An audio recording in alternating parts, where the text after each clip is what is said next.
Mga friends and neighbors, lalong-lalo dito sa Bayambong, nandito po ako sa... Anong pangalan nitong ano na to? Katis store. Ha? Katis store. Katis Store. Ano ang landmark nito? Saan malapit, ma'am? Dito sa Prutasan, sir. Dito sa may fruit stand. Oh.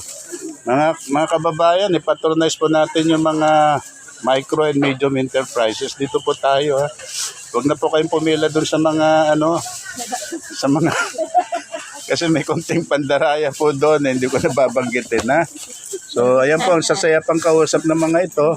Very affordable pa mga prices nila compared dun sa mga ibang businesses.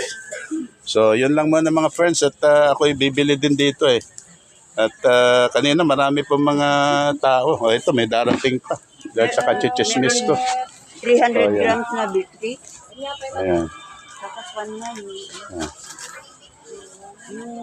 yung tangbite mo rin. So, ayan mga friends. Patronize ang ating mga kababayan na nagsisikap at mga self-sustaining members of the community. Ito po si Atty. Larry Ruiz, ang inyong abogado dito sa Bayambong.